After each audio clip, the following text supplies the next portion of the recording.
Taurus, hello, kamusta po kayo? Welcome to my channel. Ang reading na ito ay para sa Taurus. General reading po ito, kaya hindi po ito resonate sa lahat. Tingnan na lang po natin kung kaninong story po ang ating mababasa ngayon.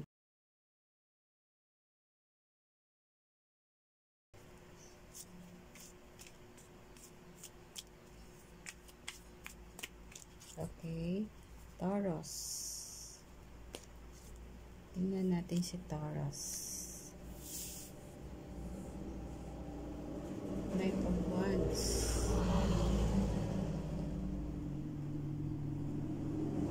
Four of Swords.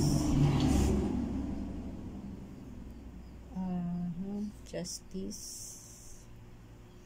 And the High Priestess. Okay. Knight of Wands. Sabihin siguro, kung may trabaho ka ngayon, siguro po ay masaya po kayo, kontento kayo, nag-i-enjoy kayo sa trabaho ninyo, masaya kayo sa company ng mga kasama mo, masaya kayo sa boss nyo, yan po. Yan po. Tapos feeling ko, ayun, dahil sa medyo kontento kayo sa trabaho ninyo ngayon, or sa business ninyo, ganun po, ay feeling relax kayo. Ini-enjoy nyo kung ano yung sitwasyon nyo ngayon na parang satisfied kayo, ay ini-enjoy nyo po yun. Yun, ninanamnam nyo po. Yun. So, ito naman si Justice. Kaya nandito rin si Justice, ay syempre siguro naman po ay nagtatrabaho kayo ng maayos, nakikisama kayo ng maayos, kaya ganun din po yung outcome po, ini-enjoy nyo rin. Ganun, magaling kayo makasama sa mga kasama ninyo. Malamang, ini-enjoy nyo rin po yung mababait ng pakikisama ng lahat sa inyo. Mabait na boss, ini-enjoy nyo po yun. Yun, the High Priestess. Ito naman, ginagawa nyo yung best ninyo. Ginagamit nyo po ang inyong intuition. Kung ano man po siguro yung inyong mga manifestations ngayon para sa inyong kasalukuyang trabaho, naging maganda po yung outcome. Kaya andyan po si Justice. Siyempre, pag gumagawa ka ng kabutihan, kasipagan, napakaganda rin po ng resulta niyan para sa inyo. Napakaganda rin ng reward para sa inyo. Ayan, tama, magkakaroon kayo ng recognition. Mapapansin nyo inyong kasipagan. Ayun. Siyempre, kung ma-beauty kayo, mas lalo kayong magiging ma-beauty sa paningin ng inyong boss. Siyempre, yung makasama o kayo ay workaholic or talagang nagtatrabaho kayo ng maayos. Ayan. Six of Wands. Nakikita kayo ng mga kasama ninyo, napapansin kayo ng boss nyo na magaling kayo sa trabaho nyo. Masipag, maasahan. Yan po yun. Okay. So, enjoy lang. Kaso, dito si Devil. Ano kayo ibig sabihin ni Devil? Tsaka si Ace of Swords. The Devil. Pwedeng ito ay tukso. Istorbo. Istorbo to siguro sa trabaho. Ito, Ace of Swords. Ace of Swords. Siguro, kahit ganun man yung sitwasyon mo sa trabaho, ay meron pa rin something na medyo istorbo sa'yo.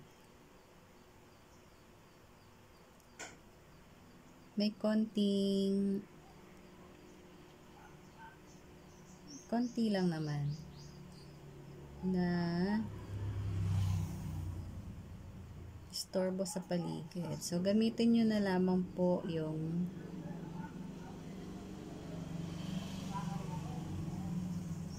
inyong intuition, yung tamang intuition po, kung ano po yung magandang gawin.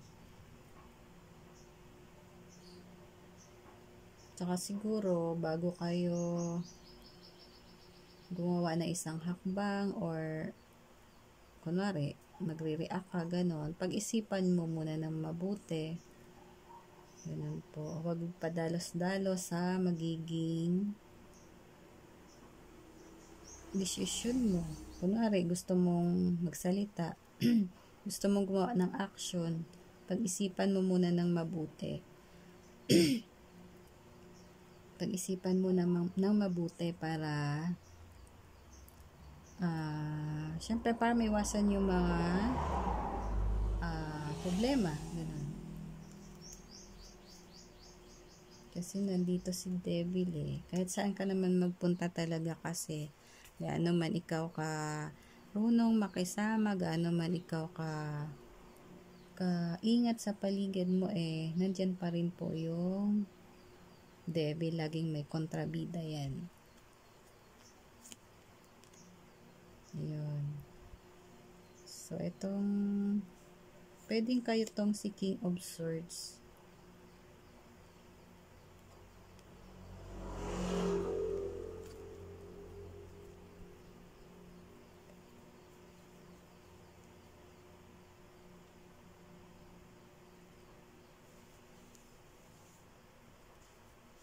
Siguro kung meron man pong dyan sa paligid ninyo, may konting mga hindi nyo napapansin, nagsiselos, ganon, or insecure sa inyo,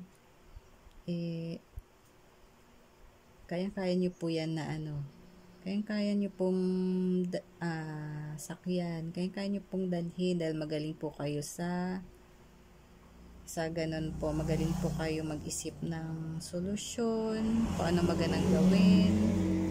May talent po kayo dyan. Matalino po kayo dyan. Kaya po to, si King of Swords. So, 5 in Pentacles. Ito naman is wait lang, tingnan natin to. The Magician. Okay.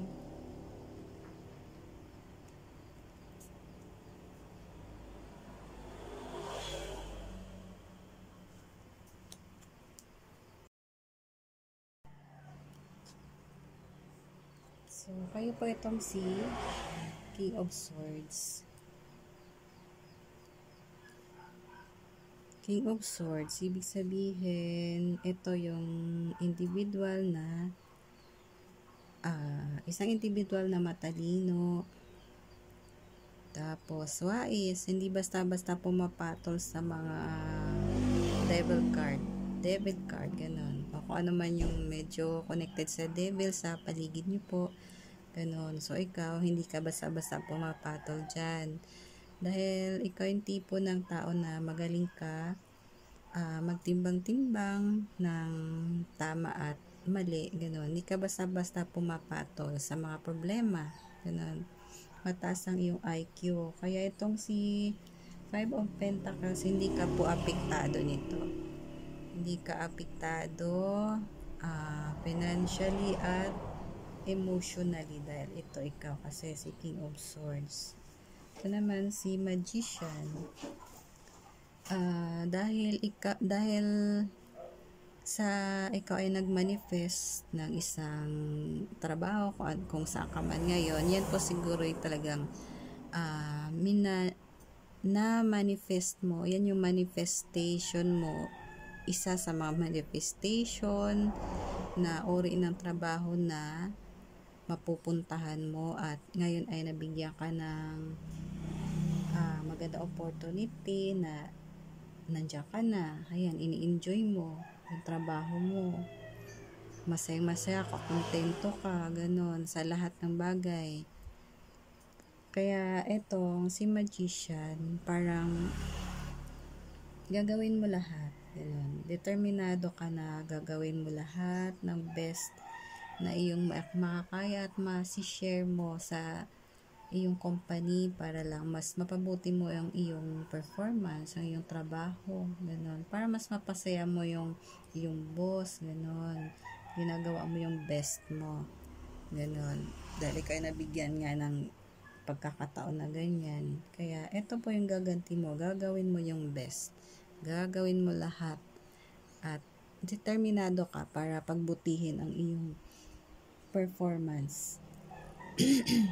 Hindi para dahil lang sa recognition, kundi dahil ikaw ay pinagkatiwalaan ng isang magandang trabaho.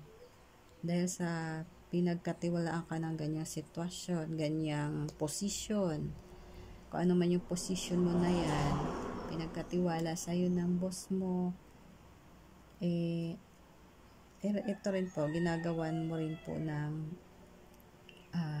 maganda. Ginagawa mo rin po yung best.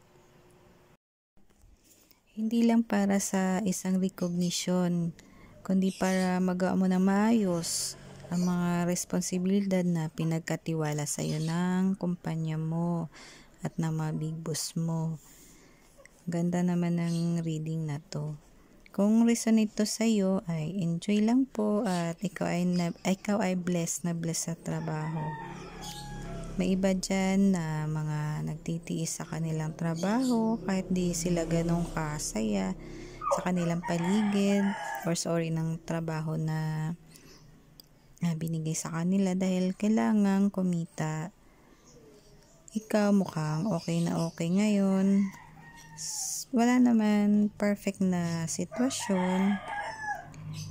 Kaya kung may dumating na mga toxic or mang istorbo dyan sa paligid mo, hindi ka basta maaapektuhan dahil nga ikaw ay isang wais at matalino. So, mag-iingat pa rin at huwag magtiwala sa lahat. So, ayan. Taurus, see you next reading. Paki-like, share at please subscribe din po. Thank you. God bless.